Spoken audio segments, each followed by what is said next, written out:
Olá, pessoal, sejam todos bem-vindos. Nossa aula aqui de espécies de tributos e execução fiscal. Então, hoje a gente vai revisar um pouquinho, na verdade, sobre o sistema tributário nacional.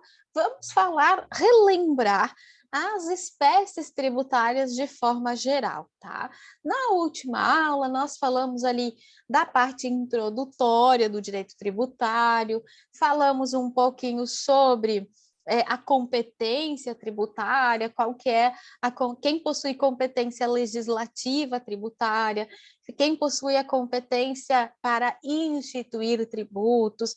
Falamos que a competência é indelegável, que é possível delegar apenas a capacidade tributária ativa. Então, falamos um pouquinho disso. E só pode delegar capacidade tributária ativa para as pessoas jurídicas de direito público, né? Com a exceção lá do sistema S, né? O Senai, o SESC, que eles possuem a característica da parafiscalidade, ou seja, eles detêm capacidade tributária ativa, eles fazem o recolhimento de um dos tipos de contribuições que a gente viu lá na primeira parte do direito tributário. Então, hoje, revendo aqui as espécies tributárias. Quando a gente fala das espécies tributárias, a gente tem aqui parte, né, de duas teorias. A gente tem uma teoria que é baseada no CTN, no Código Tributário Nacional, lembrando que o Código Tributário é de 1966, ele foi feito, né, foi a época publicado como lei ordinária, a Constituição recepcionou ele como lei complementar. Mas o Código Tributário Nacional, ele estabelece 3 espécies de tributos. Por isso, a corrente, né, ou a teoria pentapartida, a teoria tripartida, porque ele diz que nós temos 3 espécies. Segundo o CTN, nós teríamos os impostos, as taxas e as contribuições de melhoria. Já a Constituição de 1988, ela estabelece a corrente ou teoria pentapartite e fala, então, que nós temos 5 espécies tributárias, 5 espécies de tributos. Então, pela Constituição, nós temos os impostos, as taxas, as contribuições de melhoria, as contribuições especiais e os empréstimos compulsórios. E aí o STF, a boa parte da doutrina, ressalvando uma corrente minoritária que defende a teoria do CTN, a maioria dos doutrinadores e o próprio STF reconhecem, então, a teoria que estabelece os 5 tipos, as 5 espécies tributárias. Então, já reconhecendo que as contribuições especiais e os empréstimos compulsórios, eles possuem, sim, natureza de tributo. Ok? Então, nós partimos dessa. Lembrando que dentro das contribuições especiais, nós vamos ter lá uma série de contribuições, dentre elas, as contribuições sociais, as contribuições de intervenção no domínio econômico, as famosas CIDs, né? Temos também as contribuições de interesse de categorias profissionais ou econômicas, as chamadas contribuições corporativas, que são aquelas pagas para os conselhos profissionais, CRM, CRO, enfim, e aquelas contribuições que são pagas para o sistema S, né? Que a indústria, por exemplo, paga, o comércio paga para o sistema S para desempenhar as suas atividades e prestar os serviços para os quais eles foram criados. E a gente tem ainda as contribuições ali para o custeio do Serviço de Iluminação Pública, a COSIP, né? Que é de competência dos municípios. Então, sim, estas 5 espécies tributárias já foram reconhecidas e estas 2 últimas já consideradas como tendo natureza de tributo. Não estranhe, mas ainda existem, poucos, mas ainda existem, doutrinadores que defendem a corrente de 3 espécies tributárias e eles não reconhecem a natureza tributária das contribuições especiais e dos empréstimos compulsórios. Mas para nós, seguiremos aqui o entendimento já reconhecido pelo próprio STF. Então, nós vamos agora falar um pouquinho, né, de uma forma bem geral, sobre cada uma dessas espécies tributárias. Iniciamos, então, com os impostos. Muita gente confunde o termo tributo com imposto. Lembra sempre que imposto é uma das espécies de tributo, ok? Então, sempre o imposto é uma espécie, com características próprias. Os impostos, então, conceito de imposto, ele não está na Constituição, o conceito de imposto está previsto no artigo 16 do CTN. E aí, o imposto é o tributo cuja obrigação tem por fato gerador uma situação independente de qualquer atividade estatal específica relativa ao contribuinte. Isso é o que nós encontramos no artigo 16. Então, o que nós temos, gente? Nós temos impostos chamados de tributos não vinculados. O imposto, ele está no âmbito privado do contribuinte. Por quê? Porque não depende de nenhuma conduta do Estado para que se faça incidir o imposto. Ele depende única e exclusivamente da conduta do particular. Por exemplo, quando o particular vai lá e adquire um veículo automotor. O Estado teve alguma participação nesta aquisição? Não, não teve participação nenhuma. Foi o particular que foi lá e adquiriu o veículo. No momento que o particular foi lá e adquiriu o veículo que ele fez, ele praticou o fato gerador do IPVA. E aí o Estado vai cobrar dele o IPVA. Por isso, o imposto é considerado um tributo não vinculado. Ele não é vinculado a nenhuma atividade do Estado. Então, ele não está vinculado. Ele é um tributo que fica na órbita, ali no âmbito privado do contribuinte. Basta a ocorrência do fato gerador e haverá a incidência do imposto. Além disso, gente, então vejam, ele não é vinculado, então o imposto se define como um tributo não vinculado à atividade estatal, o professor Eduardo Sabag fala isso, e nós temos também no artigo 167 da Constituição Federal que a receita do imposto ela não pode ser atrelada a fundo, órgão ou despesa, ou seja, o imposto ele está atrelado, enfim, ao princípio da não afetação, chama princípio da não afetação da receita.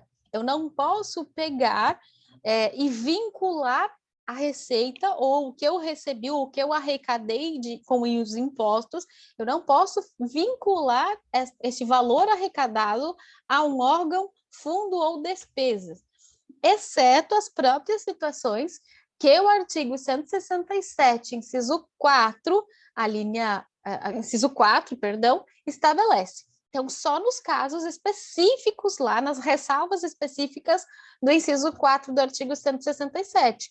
Fora disso, o imposto é um tributo não vinculado e que deve respeitar o princípio da não afetação de receitas, ok? Então, só lembrando dessa situação em relação ao imposto, ok? Já tentaram, por exemplo, teve uma situação no estado de São Paulo em que se queria vincular uma porcentagem da arrecadação do ICMS, então ele foi majorado, tinha lá uma alíquota de 17, foi majorado para 18, e aí essa diferença eles queriam afetar ela, eles queriam, né, vincular esta receita ao aumento de capital da Caixa Econômica do Estado, justamente para financiamento de programa habitacional. Este dispositivo, né, que declarava o aumento e vinculava a receita, foi declarado inconstitucional pelo STF, porque diz que não pode haver vinculação, afetação de receita de impostos, ok? As receitas, elas não ficam atreladas, elas não ficam afetadas a órgão, fundo ou despesa específica. Além disso, lembrem que os impostos, eles são de competência privativa, ou seja, cada ente tem competência para instituir os impostos que a Constituição estipula que sejam de sua competência. A União tem os impostos próprios, né? Ele vai ter lá o imposto de importação, o imposto sobre exportação, o imposto sobre a renda, o imposto sobre produtos industrializados, o imposto sobre operações de crédito, o nosso IOF, o Imposto sobre Propriedade Territorial Rural, ITR, tem o Imposto Extraordinário de Guerra, o Imposto sobre Grandes Fortunas. Então, estes são de competência privativa da União. Aí os estados, eles têm o ITCMD, que é o Imposto sobre Transmissão, Causa-Mortes e Doação, o ICMS, que é o Imposto sobre as operações relativas à circulação de mercadorias, enfim, e o IPVA, que é o Imposto sobre Propriedade de Veículos Automotores. Estes, então, de competência privativa do Estado. E os 3 impostos de competência do município.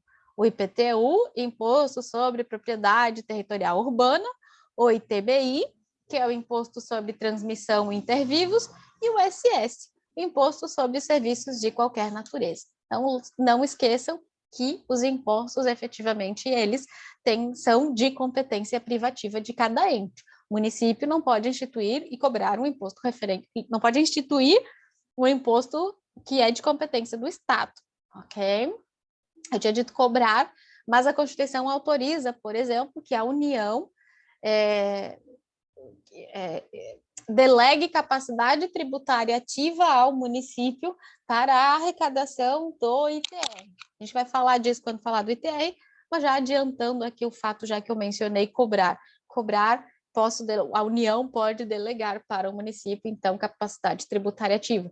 Vejam que a delegação de capacidade tributária ativa, ela não ocorre só da administração direta para a administração indireta. Ela pode acontecer da administração direta para a administração direta, quando a União delega capacidade tributária ativa para o município realizar a arrecadação do ITR.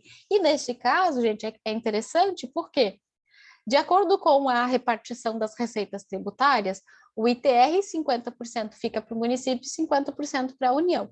Se a União delega a capacidade tributária ativa para o município fica, então, com os 5% da arrecadação. Ok? A gente fala disso melhor quando chegarmos no ITR. Quanto à classificação dos impostos, eles podem ser chamados de impostos diretos ou indiretos. O direto é a própria pessoa que praticou o fato gerador recolhe o imposto. O indireto é quando pessoa diversa daquela que praticou o fato gerador recolhe o imposto, por exemplo, o ICMS. Os impostos podem ser pessoais, quando leva em consideração a condição econômica do contribuinte, e pode ser real, né? Quando leva em consideração o valor de um determinado bem, tá? Podem ser fiscais, que são aqueles que têm a finalidade meramente arrecadatória, e tem os impostos extrafiscais. Lembra que nós falamos da função extrafiscal dos tributos? Então, a gente tem alguns impostos classificados como extrafiscais, por quê? Porque além da finalidade ali de arrecadação, de levar recursos para o Estado, eles também têm uma função regulatória de mercado e da economia, ok? Então, também esta classificação. Os impostos também podem ser progressivos. Nós temos hoje previstos na Constituição 3 impostos com progressividade, em que as alíquotas podem ser elevadas conforme uma determinada situação. A gente tem o imposto de renda, a gente tem a tabela do imposto de renda, então, conforme a renda, paga uma alíquota maior.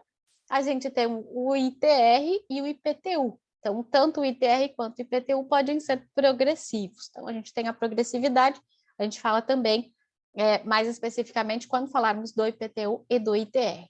A gente tem os impostos proporcionais, daí a alíquota é fixa, a base de cálculo é proporcional. Então, se eu fizer a venda de uma casa de 100 mil reais, vai incidir a alíquota de 2% sobre os 100 mil reais, e eu vou pagar ITBI sobre isso. Se eu vender uma casa de 500 mil reais, vai incidir a alíquota de 2% sobre os 500 mil reais. Então, estes são os impostos proporcionais, o ITBI é um exemplo dele. E os impostos seletivos, né, que são aqueles que têm uma variação na alíquota a depender da importância do produto. Se ele é mais essencial, por exemplo, alimentação, vestuário, a alíquota é menor. Se ele é supérfluo, a alíquota é maior, como cigarros, bebidas, enfim. Então, impostos seletivos, ou muitos chamam de princípio da seletividade. Então, isso em relação aos nossos impostos aqui, que temos de mais importante em relação aos impostos. O nosso próximo tributo é a taxa, tá? A taxa, então, vem ali. O que difere a taxa do imposto? Gente, a taxa é um tributo vinculado. Por quê? Porque ela está vinculada a uma atuação estatal. Ela depende de um ato estatal para a sua cobrança. Então, ela é um tributo vinculado a uma atuação estatal. Ele fica vinculado a uma atividade pública, não só da ação do particular, mas sim de uma atividade estatal, ok? Então, é um tributo, sim, em cuja norma se faz a previsão de uma atuação estatal que é praticada em prol do particular. O professor Luciano Amaro, ele conceitua a taxa como o fato gerador da taxa não é um fato do contribuinte, mas um fato do Estado. O Estado exerce determinada atividade e, por isso, cobra a taxa da pessoa a quem aproveita aquela atividade. Então, aqui a taxa ela decorre de um fato do Estado, certo? A gente vai ver que as contribuições de melhoria também têm esta característica, né? E a taxa, então, ela está disciplinada no artigo 77 do CTN. Lá fala, então, que as taxas cobradas pela União, Estado, Distrito Federal ou pelos municípios, e com isso a gente já percebe que a taxa é de competência comum. Comum por quê? Porque pode ser instituída e cobrada por qualquer dos entes políticos. Se o município prestar o serviço, o município cobra taxa. Se o Estado prestar o serviço, o Estado cobra taxas. Por sua vez, se for a União, e se for o Distrito Federal, a taxa será cobrada por ele. Então, competência comum, diferente do imposto, que é uma competência privativa, a taxa é de competência comum. Então, já soubemos aqui pelo início de leitura do artigo 77 do CTE. No âmbito de suas respectivas atribuições, e tem como fato gerador. Vejam, eu tenho dois fatos geradores para a incidência de taxa.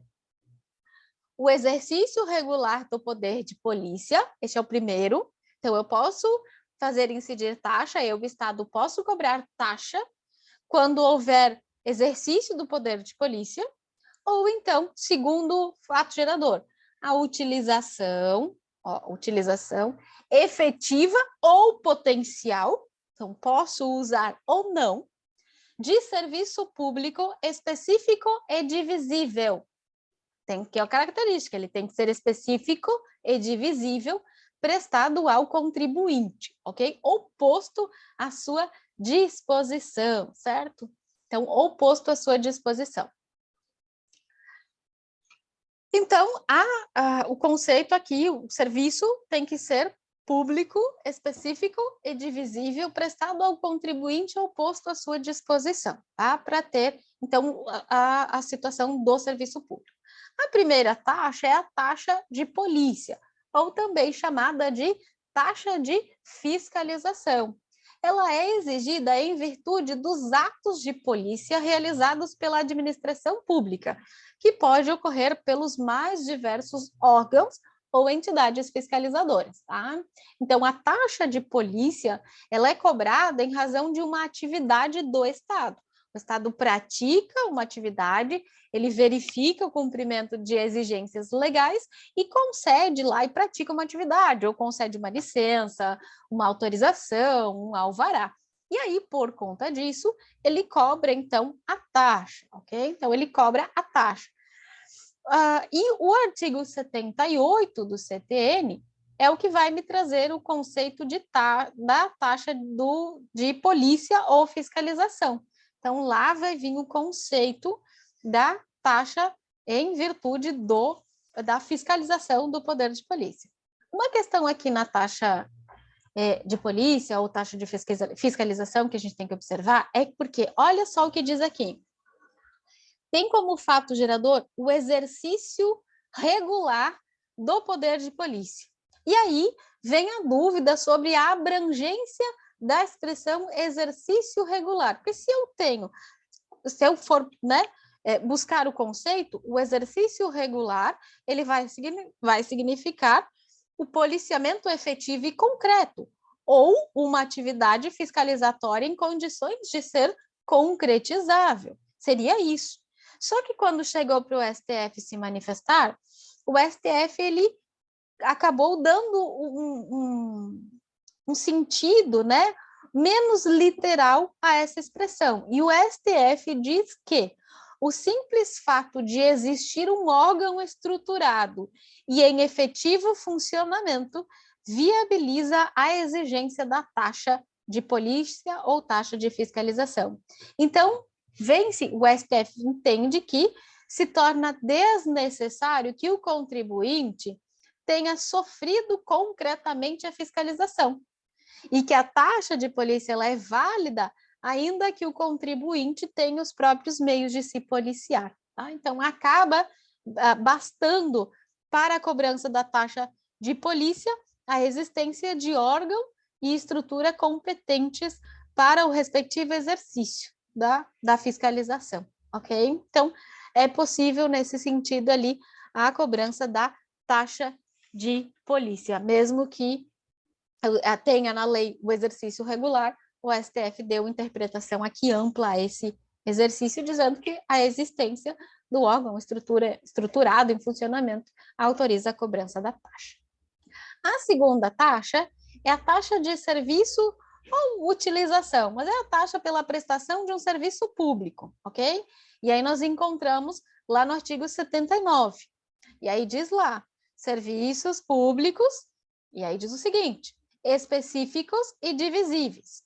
O que significa específico e divisível? Que eu consiga medir e calcular quanto cada um utiliza.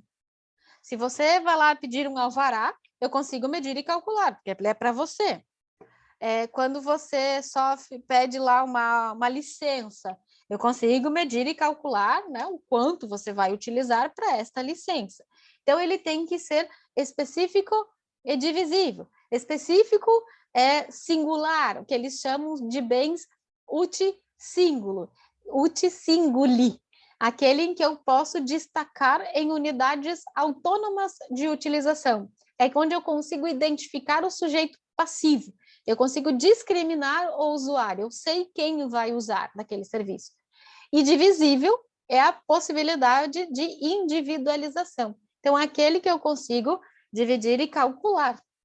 Se eu não consigo dividir e calcular quanto cada um utiliza, a remuneração desse serviço tem que ser feita mediante o imposto. Então, por isso que quando se fala em taxa de limpeza urbana, ela é considerada inconstitucional. Muitos municípios quiseram cobrar taxa de limpeza urbana. Eu consigo medir e calcular quanto cada um se beneficia do serviço de limpeza urbana? Não, eu não consigo. Então, o STF entende que não pode cobrar taxa de limpeza urbana. Ela é remunerada através do pagamento dos impostos, certo? Inclusive, gente, por isso que, por exemplo, o serviço de coleta de lixo, coleta de esgoto, ali, de tratamento de esgoto, de água, que eu posso medir e calcular quanto cada um utiliza, poderiam ser remunerados mediante taxa. Antigamente, havia a famosa TIP, não sei se vocês já ouviram falar, que era a taxa de iluminação pública. Então, os municípios, eles cobravam essa taxa pelo serviço de iluminação pública. Gente, eu posso cobrar taxa por iluminação pela prestação do serviço de iluminação pública? Eu posso medir e calcular quanto cada um utiliza de iluminação pública? Sim, professora, pode. Se a pessoa trabalha de noite, ela usa mais energia, daí ela tem que pagar mais. Quem trabalha de dia usa menos, daí ela paga menos. Acho que não dá para fazer isso, né? O STF fez esse raciocínio e disse, municípios, eu não posso medir e calcular quanto cada um utiliza de iluminação pública, então não pode, a TIP é inconstitucional. E aí declarou inconstitucional a TIP. E aí o que os municípios fizeram? Foram lá, fizeram um lobby no Congresso e criaram a COSIP. Eu ia falar, porque existe, né? Só tá contra o nome agora. Agora a gente tem a COSIP, que para mim continua sendo inconstitucional, porque eu não consigo medir e calcular quanto cada um utiliza de iluminação pública. A remuneração de iluminação pública tinha que ser imposto. Mas e qual não... que é a base de cálculo para identificar a COSIP? Pelo que tu gasta de luz? Tem duas possibilidades. Pode ser pela testada do imóvel ou pode ser pelo consumo de energia elétrica. Aqui em Joinville era pela testada, eles alteraram para costume e acho que agora voltou para ser por testado. Enfim. É isso que eles falaram uma época que tinha baixado e tal? Isso, teve essa mudança? Isso, porque daí mudou, começou com São José, aqui em Santa Catarina, que colocou pelo consumo. Aí chegou no STF, quando o STF reconheceu que poderia ser pelo consumo, os municípios em Santa Catarina, todos eles passaram a ser pelo costume. Eu lembro que aqui em Joinville foi o último, e deu uma confusão, eu lembro que foi logo que eu entrei lá na Câmara, e foi a discussão de 2017, a alteração da base de cálculo da COSIP. Que daí muitas pessoas dizem, está aumentando, aumentando. Para algumas pessoas aumentou, para algumas pessoas baixou. Né? Porque era pelo atestado do imóvel e passou a ser pelo consumo. Mas assim, gente, é o consumo de energia elétrica, não é o consumo de energia, iluminação pública. Eu ainda continuo sem poder medir e calcular quanto cada um utiliza. Para mim, ainda deveria ser remunerado através de imposto.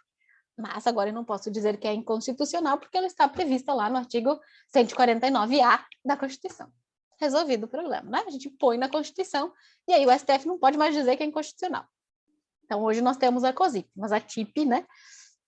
Se a gente pega aqui o conceito, a taxa, ela tem que ser específica, né, e divisível. Eu tenho que conseguir medir e calcular quanto cada um utiliza. E outra situação, gente, ela tem ainda no inciso 1 do artigo 79, utilizados pelo contribuinte, e traz lá, efetivamente, eu efetivamente utilizei o serviço, ou potencialmente. Eu pago porque o serviço está à minha disposição. Se eu usei ou não, é problema meu. Eu tô pagando. Ele está ali à minha disposição. Eu pago, e se ele está à minha disposição, eu pago. Inclusive, tem uma decisão no STF, um caso no STF, de um condomínio que era cobrado pela taxa de esgoto, e aí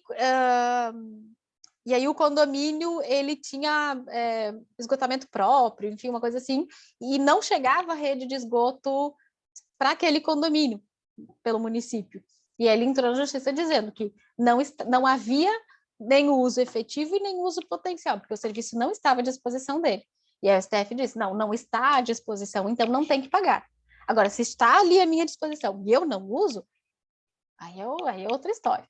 Né? É tipo, sim, Bruna, se o município prestasse o serviço de coleta de lixo, seria taxa de lixo. Ah, se eu levo o lixo não sei para onde, ainda assim eu vou pagar a taxa porque ele está à disposição. Então, é o efetivo e potencial, ok? Então, isso é o que nós temos aqui da taxa. Lembrando, então, que a taxa é um tributo vinculado, depende de uma atuação estatal, ou o poder de polícia, ou a prestação de um serviço público. Todos os entes políticos podem instituir as taxas, né, desde que presente o fato gerador, e a base de cálculo aqui não pode coincidir com a própria dos impostos, porque senão eu teria uma bitributação. Então, eu não posso cobrar a taxa, o fato gerador, base de cálculo, não pode ser igual a dos tributos, tá? Dos impostos, certo? Então, isso é o que nós temos da taxa. Grazi. Oi. Posso dar uma viajada aqui? Nossa contribuição de melhoria.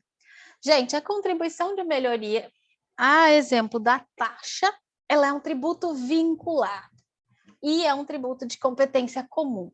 Então, o artigo 81, ele vai trazer o conceito ali da contribuição de melhoria, dizendo que a contribuição de melhoria é cobrada pela União, pelos estados, pelo Distrito Federal ou pelos municípios, então é de competência comum, no âmbito de suas respectivas atribuições, é instituída para fazer face ao custo de obras públicas de que decorra valorização imobiliária, tendo por limite individual o acréscimo do valor que da obra resultar para cada imóvel beneficiado e limite total à despesa realizada. Então, o que nós temos aqui, gente?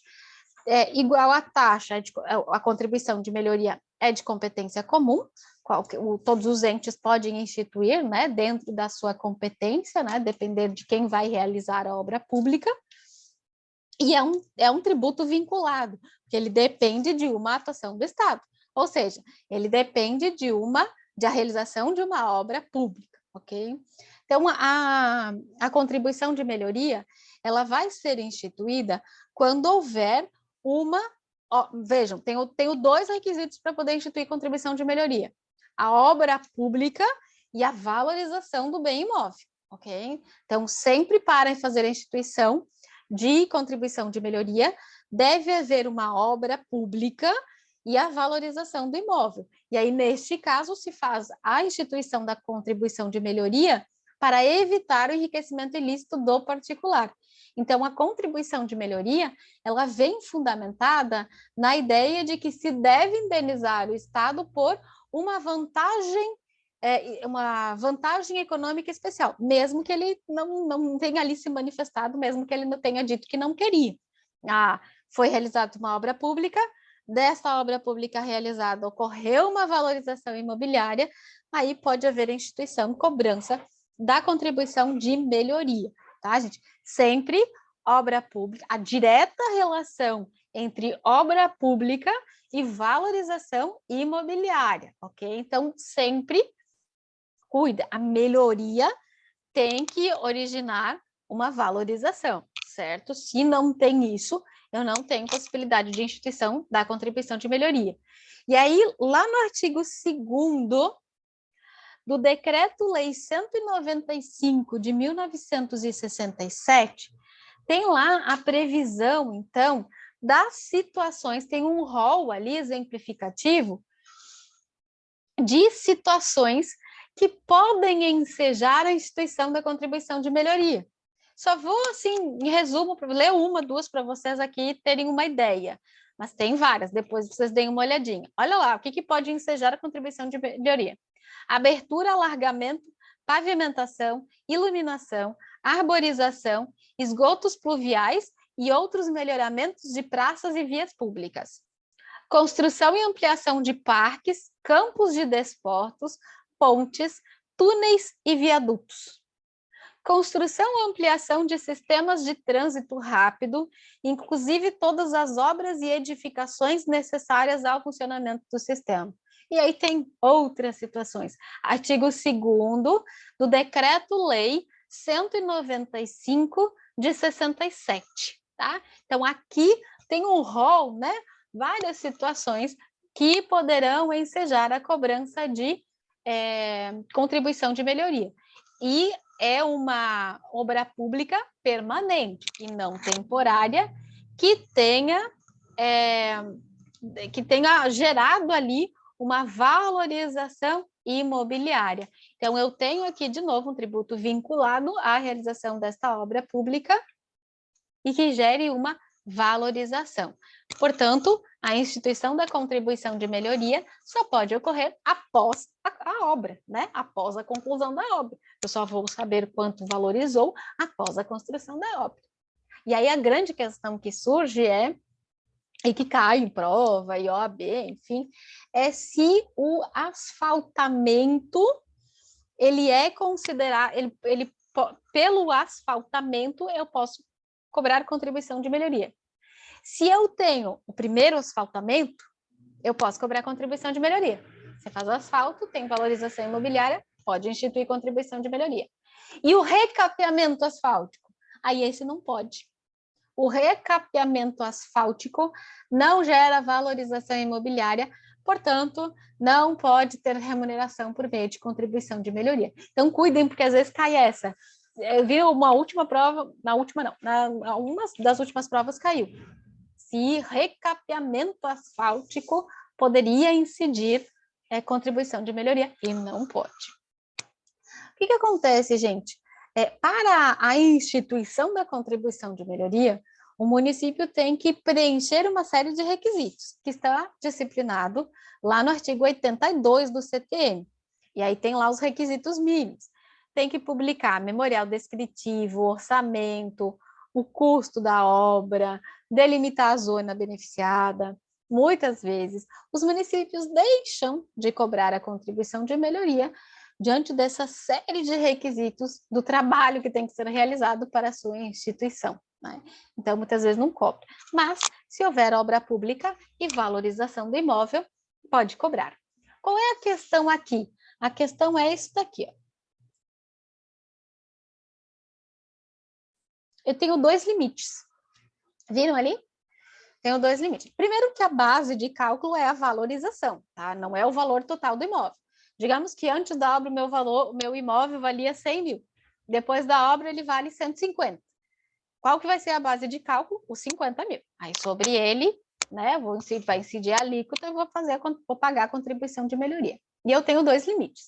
O limite total da obra, ou seja, o que eu arrecadar de contribuição de melhoria não pode ser superior ao valor total da obra. Se eu gastei 100 mil para fazer a obra, eu não posso arrecadar de contribuição de melhoria 110. Não pode, é proibido. O limite é 100 mil. E o segundo limite é o limite individual. Ou seja, digamos que eu gastei 100 mil para fazer a obra. Eu posso instituir lá a contribuição de melhoria calculando lá 10 mil de cada um. Não posso. Eu tenho que ir um por um, tem 10 proprietários na rua, eu tenho que ir um por um, ver quanto valorizou de cada um. Se um valorizou 50 mil, essa é a base de cálculo. Se outro valorizou 20, ele vai pagar sobre o 20. Se outro valorizou 30, ele vai pagar sobre o 30. Então, eu tenho o limite total da obra como um limite para a administração pública instituir a contribuição de melhoria. Não pode haver uma arrecadação superior ao montante do custo da obra. E eu só posso instituir para cada proprietário cobrar o tanto quanto foi valorizado, né? Que seria a que chama mais-valia, né? O que valorizou da obra. Então, não pode ser uma cobrança equânime, todo mundo vai pagar 10 mil reais. Não, eu vou ter que cobrar conforme a melhoria, né? A valorização de cada imóvel. E por isso que eu digo que às vezes o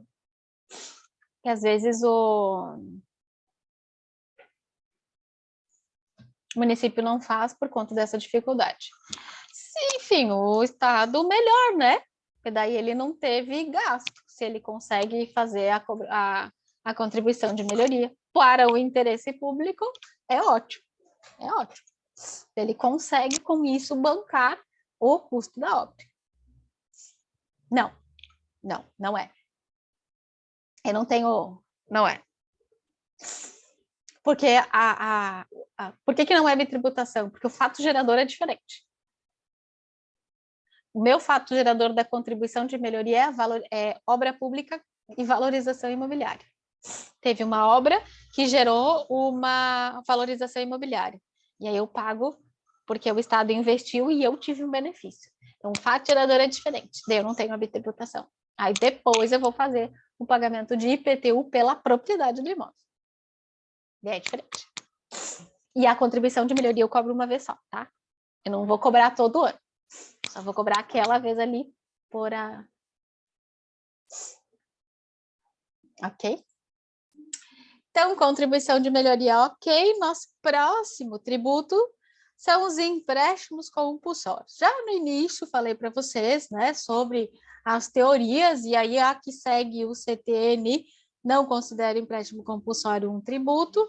No entanto, o próprio STF já reconhece a teoria, os 5 espécies tributárias, e aí reconhece o empréstimo compulsório como um tributo, tá? Então, hoje, o empréstimo compulsório ele é reconhecido como tributo, e a previsão do empréstimo compulsório está no artigo 148 da Constituição Federal, e traz lá, ó, a União, e aí eu vejo que é competência somente da União instituir empréstimo compulsório. Estados e municípios não podem. A União, mediante lei complementar, e aí aqui eu sei que precisa de uma lei complementar, não pode instituir empréstimo compulsório por meio de lei ordinária. Tem que ser por meio de lei complementar. Então, já sei 2 informações dos empréstimos compulsórios. Então, a União pode instituir mediante lei complementar. Ok, então, lei complementar irá instituir empréstimo compulsório. Mas para quê? Por que eu vou instituir empréstimo compulsório? Aí eu tenho 2 incisos. O primeiro, para atender as despesas extraordinárias decorrentes de calamidade pública, de guerra externa ou sua iminência. O que eu tenho aqui? Eu tenho o empréstimo compulsório, né? Chamado empréstimo calamidade, porque ele é para calamidade pública, guerra externa ou sua iminência. Esse aqui, gente, no início da pandemia, os deputados, eles aventaram a possibilidade de instituição de um empréstimo compulsório, mas era sobre determinadas empresas, pessoas jurídicas que ganhassem uma determinada, tivessem lá um determinado valor. Então, eles trouxeram essa possibilidade, não foi adiante, né, mas eles trouxeram essa possibilidade. Poderia instituir? Poderia, a União, mediante lei complementar, decorrente aqui de uma calamidade pública para atender essas despesas extraordinárias. Não foi adiante, mas poderia. Ou de guerra externa ou sua iminência. Então, a existência de uma guerra externa ou a iminência de uma guerra externa é possível a instituição de empréstimo compulsório. E o inciso 2, ele traz o empréstimo investimento, que é o caso de no caso de investimento público de caráter urgente e de relevante interesse nacional, observado o disposto ali no artigo 153b. Então, o que eu tenho, gente? Eu tenho a possibilidade de instituir empréstimo compulsório para atender despesas extraordinárias. A extraordinariedade aqui vai dizer uma situação em que é necessária a utilização de recursos por conta de uma anormalidade fática não previsível, em que eu tenho o esgotamento dos recursos públicos, eu não tenho mais de onde tirar recursos para suprir aquela demanda. E aí, então, essa seria a despesa extraordinária, já que eu tenho o esgotamento desses fundos, tá? São aquelas absolutamente necessárias após esgotados os fundos públicos, inclusive de contingência, ok? Então, e para instituir a inanição do Tesouro, ela tem que ser comprovada, tem que dizer, ó, não tem mais recurso. Aí fica comprovada a extraordinariedade. Decorrente de calamidade pública, que é uma situação ali, tipo a pandemia, maremotos, incêndios, secas, tsunamis, enfim, essas situações não previsíveis ali que geram situações calamitosas. Então, para calamidade pública, decorrente, e aí a outra possibilidade, ali despesas extraordinárias de guerra externa ou sua iminência. A instituição aqui, quando for por conta de guerra, né, um conflito armado internacional, então, se houver conflitos internos, não justifica a instituição do empréstimo compulsório. Então, as convulsões sociais internas não cabem. É guerra e conflito armado internacional. Então, aqui é a deflagração de guerra perpetrada por nação estrangeira, tá? Independente da declaração formal, pode, então, ser instituído o empréstimo compulsório. E o inciso 2 é no caso de investimento público de caráter urgente e de relevante interesse nacional. É quando tem ali uma situação, um investimento público de elevado interesse nacional, em que eu preciso fazer esse investimento ali, mas eu não tenho recursos para arrecadar esses recursos para esse investimento, levaria anos. Então, poderia instituir o empréstimo compulsório, ok? Vejam aqui uma situação bem específica. No inciso 1, eu não preciso respeitar o princípio da anterioridade. Aqui, não precisa respeitar a anterioridade. Ele institui e cobra já. Por quê? Gente, se tem uma guerra e eu ficar esperando o princípio da anterioridade, a guerra termina e eu ainda estou esperando passar a anterioridade. Então, para o inciso 1, não tem anterioridade, cobra já. No inciso 2, precisa observar a anterioridade, tá? Então, só cuidem dessa situação, porque às vezes pode cair ali uma pergunta dessa sobre isso, né? Então, inciso 1, cobra já. O inciso 2, ele precisa observar ali a questão da anterioridade. Os empréstimos compulsórios, eles têm aqui vinculação de receita, então se eu digo para o que é, isso Anterioridade de exercício e anterioridade nonagesimal. Tem que observar a anterioridade. Ok?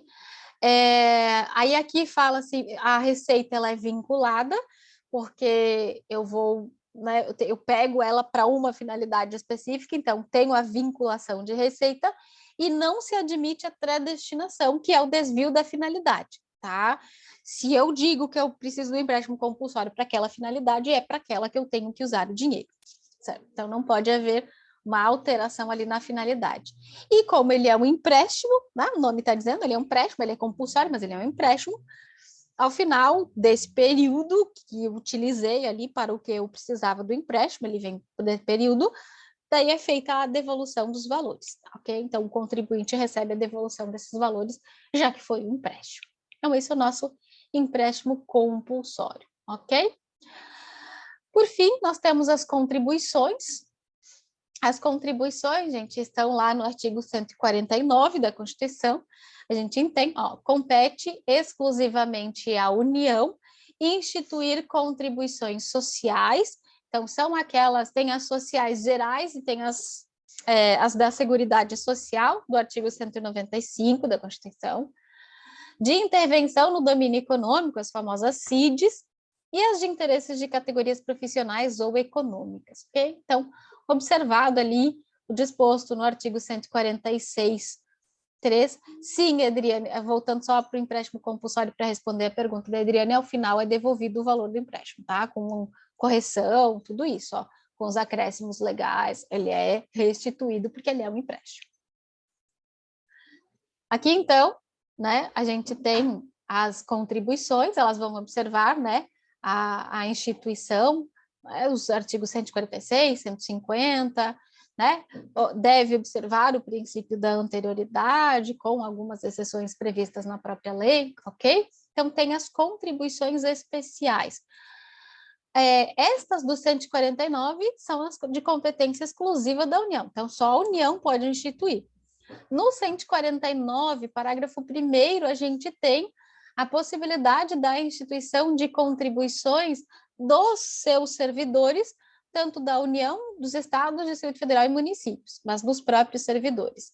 E no 149A, a gente tem a COSIP, que é de competência exclusiva ali dos municípios e do Distrito Federal, ok? Então, só para ter uma ideia aqui das nossas contribuições, então, elas são instituídas pela União, ok? Exceto ali o 149, parágrafo 1º, porque estados e municípios dos seus servidores também podem instituir as contribuições, e a COSIP. Para instituir lei ordinária, então poderia ser por medida provisória, exceto as contribuições residuais, que daí é por lei complementar. É um tributo não vinculado, eu não preciso de nenhuma prestação de serviço para cobrar as contribuições, só que a receita ela é afetada. Então, eu tenho que utilizar para aquela finalidade para o qual ela foi criada. A regra é que as contribuições devem respeitar os princípios tributários, exceto as exceções trazidas pela própria Constituição, né? Por exemplo, a contribuição da Seguridade Social, ela deve observar apenas os 90 dias, está lá no parágrafo 6º. A CID de combustíveis é uma exceção ao princípio da legalidade para redução e restabelecimento de alíquotas, pode ser por meio de decreto. Então, a regra é que elas devem observar com as ressalvas trazidas pela própria Constituição. Ok, gente? Isso é o que nós temos em relação às espécies tributárias, certo? Então, em relação às espécies tributárias, né, de uma forma bem geral, revisando o que nós já vimos, nós temos estas situações. Ok? Beleza?